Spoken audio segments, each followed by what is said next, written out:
Estamos de volta para mais um bloco do programa Resenha Livre. Em nossos estúdios nós estamos recebendo hoje um grupo de professores da Unifev que participou de um projeto interessante que resultou no livro Caminhos pelos Quais Passa a Educação. O livro foi coordenado pelo professor Edson Bogas e traz algumas perspectivas, né, no sentido de tornar a educação melhor. Não é isso, Denise? Isso. No finalzinho do primeiro bloco, a gente estava falando sobre interdisciplinariedade, transdisciplinariedade, teoria da complexidade, que são temas que são muito falados, todo mundo comenta isso, mas acho que pouca gente sabe direito o que é e muito menos sabe como fazer isso chegar para dentro da sala, lidar com isso dentro da sala. Principalmente porque nós não tivemos essa formação. Né? Nossa formação é disciplinar. Nós aprendemos as disciplinas separadas, matemática numa caixinha, português na outra, literatura na outra. E na faculdade também, a gente teve formação disciplinar. E agora, de repente, surge um outro paradigma educacional, que é a inter e a transdisciplinariedade. Você pode falar um pouco disso para as pessoas que estão em casa? Ô, Nínive, esses temas eles são emergentes da educação agora na atualidade. E é um salto em termos de qualidade, realmente, quando a gente consegue colocar dialeticamente a teoria e a prática. Dialeticamente você quer falar vamos dar um conversando. Isso, a teoria conversando exatamente, com a prática. Exatamente. Vamos pegar um exemplo de algo que eu vivencio dentro da universidade. Trabalhando com a disciplina de didática, eu percebia que os alunos, eles já tiveram várias disciplinas, ligadas ao ensino fundamental, ligadas à educação infantil, ligadas ao ensino médio, isso no curso de formação de professores. Chega no momento da prática de ensino, que eles têm que fazer esse casamento de todas essas disciplinas, tinha dificuldade. E aí a gente conversando com os professores, o que a gente verificava? Mas eles já tiveram, por que eles têm dificuldade de estar montando essa aula agora? Eles já não tiveram educação infantil, já não tiveram ensino médio, ensino fundamental. Por que esse casamento dessas teorias chega na hora da prática, eles têm essa dificuldade? E muitas vezes a gente via na reunião, o problema é o aluno que não consegue fazer essa conversa dialética entre a teoria e a prática, essa conversa entre o conteúdo que eles viram na teoria e a prática agora da sala de aula, por exemplo. Não consegue realizar as coisas. Exatamente. Mas aí nós começamos a perceber o seguinte, né?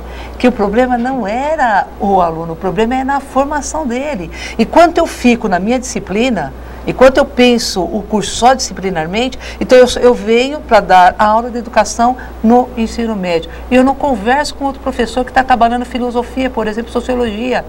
Enquanto que essa ligação, quem acabava fazendo era o aluno.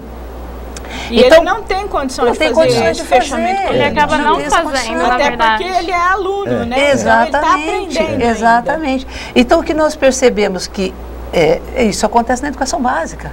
Isso acontece na educação básica. Então, bateu o sinal, ele tem aula de geografia, bateu o sinal, agora entra o professor de matemática, bateu o sinal, agora entra o professor de educação física, bateu o sinal, entra o professor de artes.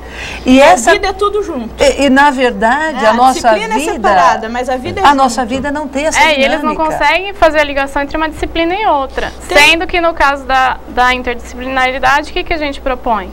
Que um assunto seja tratado em diferentes disciplinas. Sim, por exemplo, dessa maneira... eles conseguem entender, por exemplo, um problema que tem a ver com ciência, meio ambiente. O que eu posso calcular dentro do meio ambiente que vai entrar matemática? Por exemplo, uma estatística. Quantos locais estão poluídos? Então já faz ali uma estatística. Então tem várias coisas que a gente pode usar.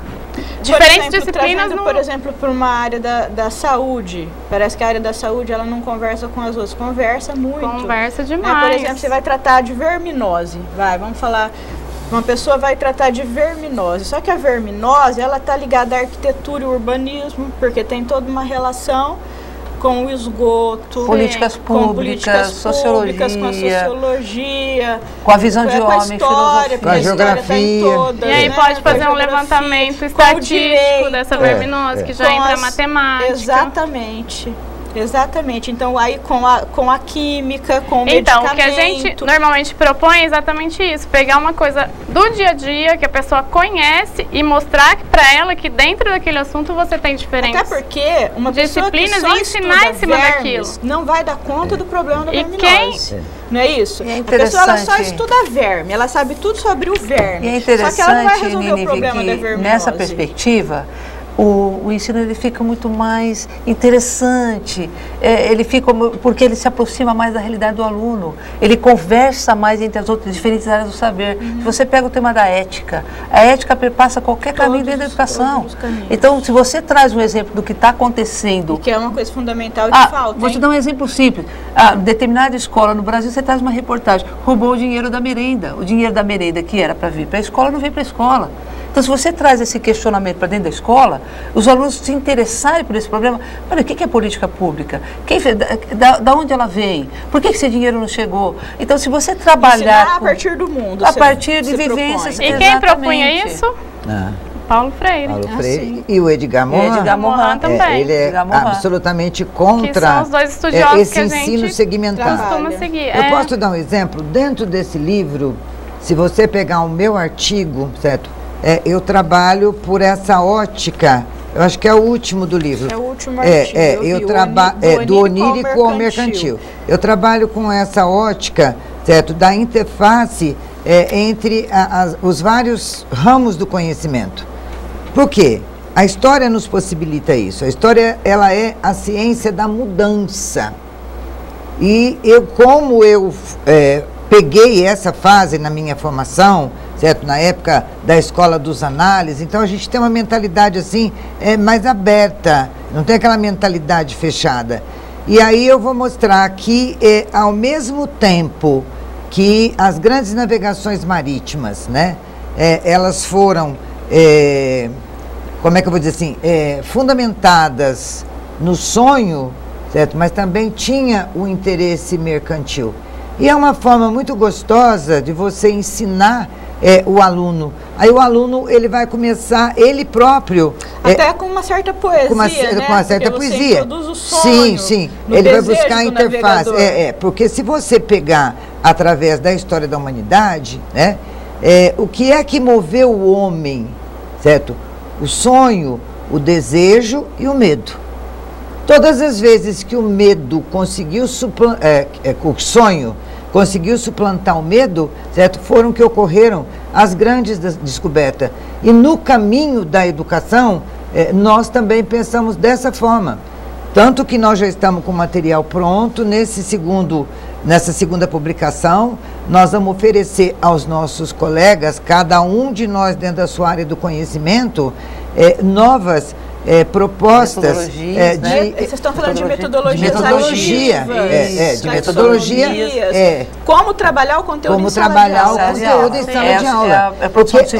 É isso que falta. Hoje a gente fala muito de métodos ativos, né? Mas também é uma outra coisa que métodos ativos, métodos dialogados. Eu gosto muito do método socrático. Eu acho que para o ensino do direito o método socrático é fantástico, porque é o método da descoberta. Não só o ensino do direito. Eu trabalho em educação. Tem várias coisas aqui na EAD, né, sobre essas novas metodologias. Em educação eu gosto muito do método socrático. Eu acho que é um método porque é um método que você trabalha com a problematização, você instiga o aluno a pensar, a refletir, a buscar soluções, e eu acho extremamente interessante. Você acha que isso já chegou na escola ou ainda na escola mesmo, ali, no dia a dia? Isso eu acho que muito pouco. Ou a gente está trabalhando chegando. Eu acho que muito pouco, é para isso que a gente está trabalhando. No modelo tradicional, que é lousa e giz e exposição e descrição. Não, mas está chegando... pouca crítica e pouca produção. Está chegando através dos nossos alunos aqui da área da educação, que nós trabalhamos com eles, prática de ensino,